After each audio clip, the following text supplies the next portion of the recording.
But there are Catholics who go through life, holding a grudge. They have a grudge in one hand and a rosary in the other. And then they wonder why their prayers are not heard. Look at Jesus. Remember how he was betrayed by one of his own for 30 pieces of silver. 30 pieces of silver. And what does Jesus say to Judas? He calls him friend. Doesn't call him ratfink. Calls him friend. How could you do this to me? And Peter was the one, wasn't he, who said, oh yes, we'll go up and we're going to die with you. What happens to Peter? Well, as Jesus predicted, he denied him not once, not twice, but 3 times. And what does Jesus say to Peter? Not a single word. He gives him a loving glance. And as the gospel tells us, Peter went out and he wept bitterly. That became the turning point then in his life. And that, I think, is what we need more of. Loving glances. Look at His Holiness, happy memory of Pope John Paul II. Remember when he was shot in St. Peter's Square? What did he do? He went in, sat down next to this man in prison that shot him, and forgave him. Or Cardinal Bernardin, remember? He was accused of sexual impropriety. What did he do? He sought after this individual, reconciled himself with him, and let it go. Let it go. Look at the Amish. Remember how their children were shot and how they responded? How many of us would be able to do that and not hold a grudge or hold this resentment or revenge, get back? Because I think there's so much of that in our society today. But why is that we find it so hard to forgive? I believe one of the reasons is because of the hurt that's there. I remember when I was in 8th grade, and I thought I was a pretty good student.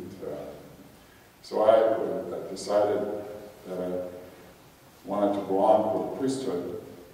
And I had a sister as a teacher, but I don't think we ever got along. I don't know why.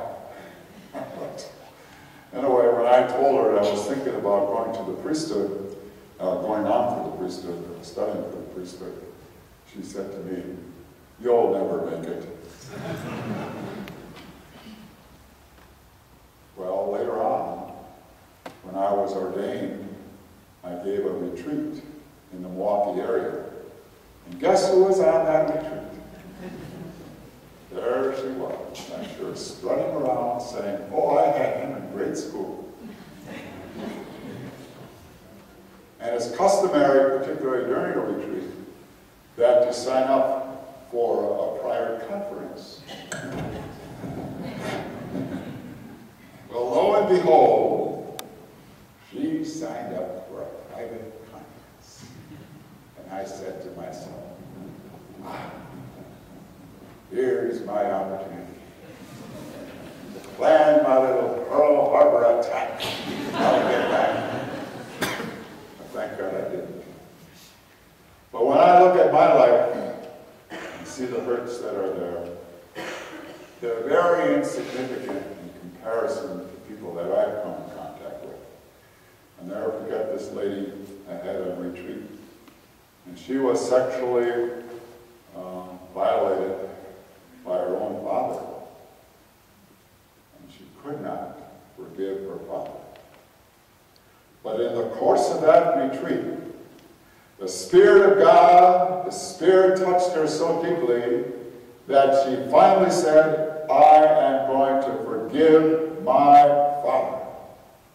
And that became the turning point in her life. what has to happen. Whatever our greatest hurt is, has to become our greatest blessing, not our greatest curse.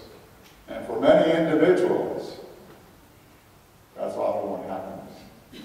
The hurt just continues, it's there, and it's got hold of you.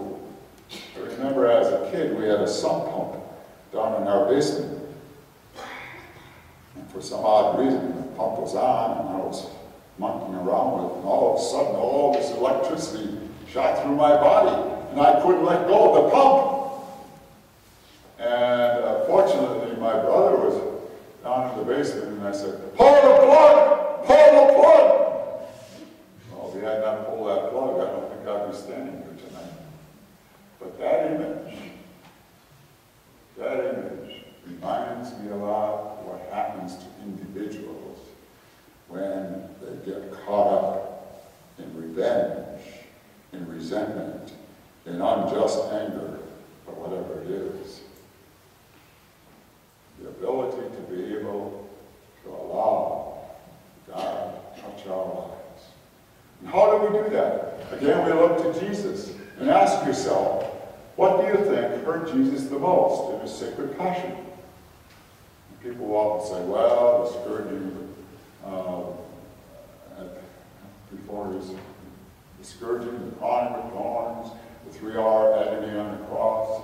But there's one theologian who believes that what hurt Jesus the most was when he hung on the cross and the people scoffed at him, mocked him, and said, "Aha, if you're the Christ, come down off the cross. He saved others, himself he cannot save." Oh, that must have hurt Jesus. And yet, what does he say? "Father, forgive them, for they know not what they are doing." His greatest hurt, whatever that was, became our greatest blessing. And that's what has to happen to us too.